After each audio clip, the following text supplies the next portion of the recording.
Compliance and penalties under Companies Act 2013. CSR penalties, how companies are losing crores. CSR compliance in India, section 135, explained in this video. Did you know that failing to comply with the CSR rules can cost companies crores in penalties? Yes. Under section 135 of Companies Act 2013, companies have strict obligation for corporate social responsibility.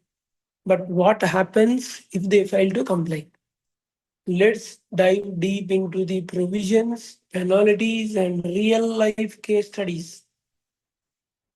Hey everyone, welcome back. If you are a new here, hit the subscribe button and turn on notifications for more business law updates.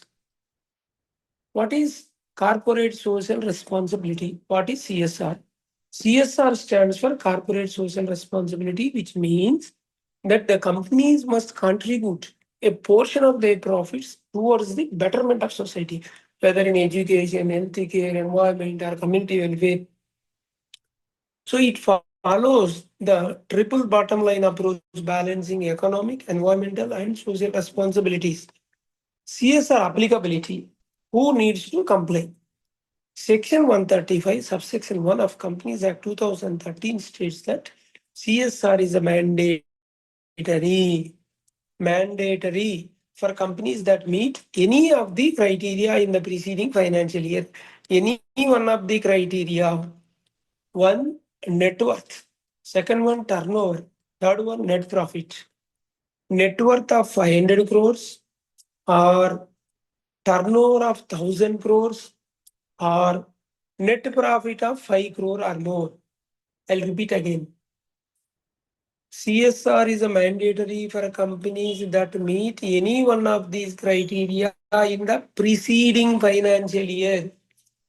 Net worth of 500 crores or more, turnover of 1000 crores or more, or net profit of 5 crore or more. What is the obligation or how they spend? How much should companies spend?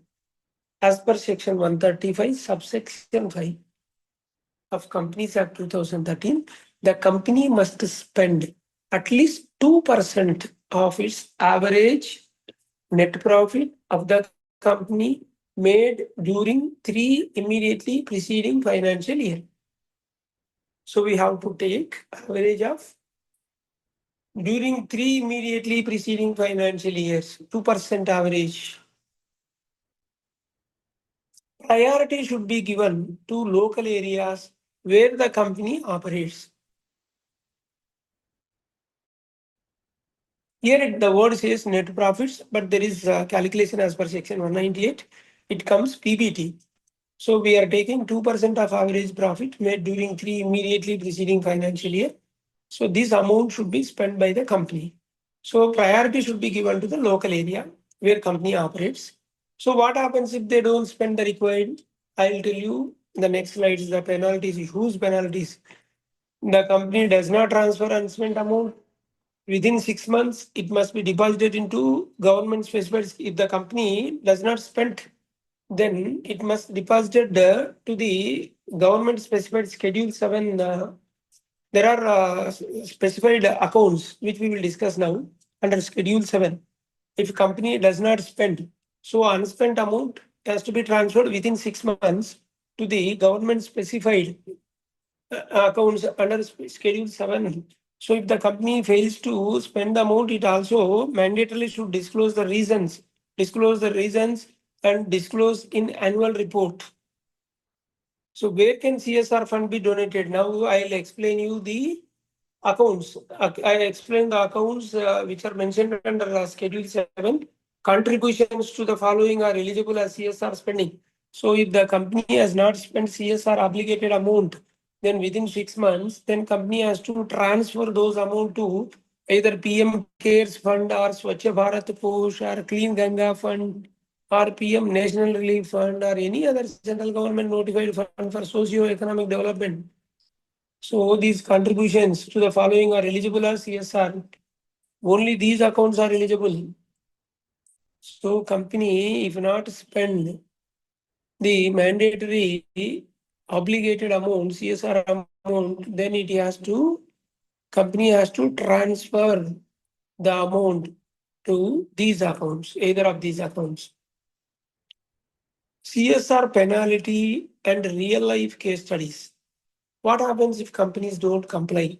Section 135, subsection 7 of Companies Act 2013 says if company fails to spend or transfer CSR amount, it faces twice the unspent amount, the penalty, twice the unspent amount as penalty, or 1 crore, whichever is lower. Twice the unspent amount of penalty, or 1 crore, whichever is lower. Huge penalty. Company officers in default face, and every officer in default face the music, 1/10 of the unspent amount, or 2 lakh, whichever is the lower. So officers are liable. Then I'll explain you the real case. In one case, Ecom India Private Limited for the financial year 21-22, Ecom miscalculated its CSR obligation and underspent 6.35 lakh. There was a mistake in the calculation, so they underspent 6.35 lakh and they transferred the amount late after 6 months deadline. Supposed to transfer within 6 months, but they transferred after 6 months. Then the penalty levied was 12.7 lakh on the company and 63,533 each on 2 full-time directors. Huge penalty. And another case, Takra of India Private Limited requires to spend 16.33 lakh in CSR for the financial year 2021, but spent only 1.83 lakh against 16.33 lakh.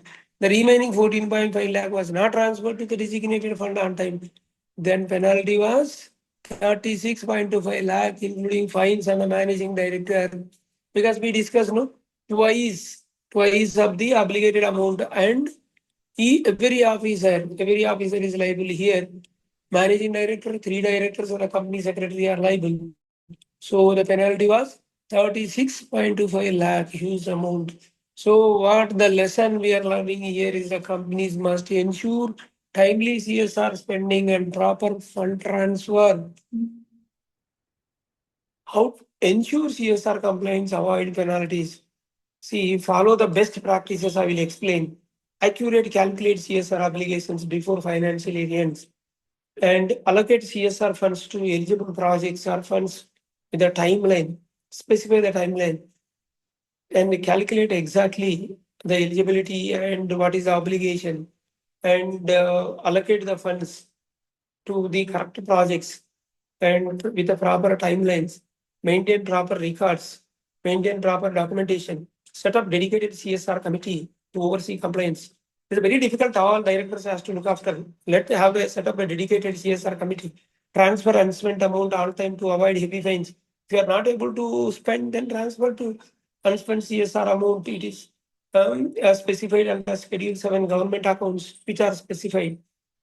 And the conclusion is CSR is not just responsibility, it is a legal mandate, it is an obligation.